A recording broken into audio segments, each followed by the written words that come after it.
Vous voyez, me disait une jeune femme que je croisais l'autre jour dans une librairie, la chose belle dans la lecture de la Bible, c'est qu'elle nous force littéralement à faire face à ce qu'on vit, à ce qu'on est, genre d'où on vient, le sens que ça peut avoir, tout ça. Qu'est-ce qu'on fait ici avec nous, avec les autres autour de nous, quoi. Enfin, je ne sais pas si c'est vraiment très clair ce que je dis, mais c'est comme ça que je le vis, moi, me disait-elle, avec enthousiasme, pour ne pas dire avec passion.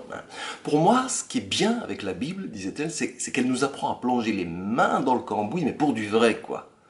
Plonger les mains dans le cambouis, c'est une expression familière qui date du cœur de l'ère industrielle, évidemment.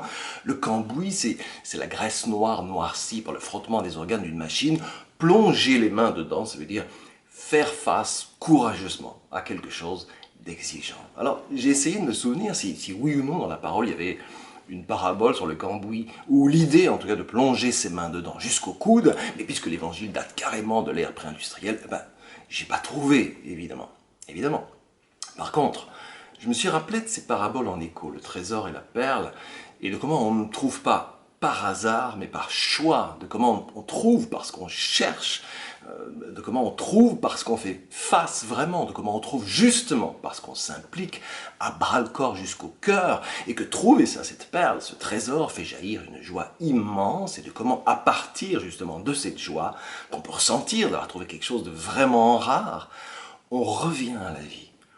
On désapprend pour apprendre, on se laisse dérouter pour apprivoiser ce qui va nous remettre en route vraiment. Il ne s'agit toujours pas de cambouis, mais d'un humus tendre et viscéral à palper vraiment patiemment, amoureusement, en profondeur. Il s'agit de la joie immense et neuve, soudain jaillie de cet instant, cette joie de plénitude qui est pour nous l'élan vital, car oui, la joie est la dynamique d'orientation de notre vie. Dans le texte grec, on peut lire littéralement « il s'en va ».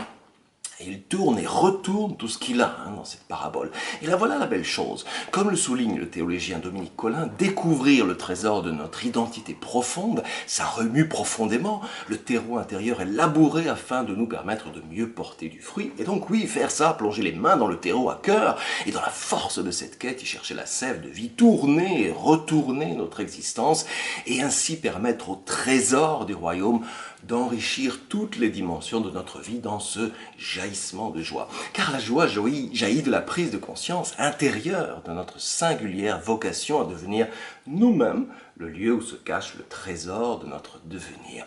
Car disons-le, nom masculin, trésor, ensemble de choses précieuses amassées et cachées, et joie, nom féminin, sentiment de bonheur intense, caractérisé par sa grâce innée et sa durée éprouvée lorsqu'une aspiration, un choix ou un désir sont satisfaits, ou en voie de l'être, par extension, sève de plénitude, qui s'immisce dans le sang, le geste et la pensée de manière telle à soudain rendre nos vies plus belles.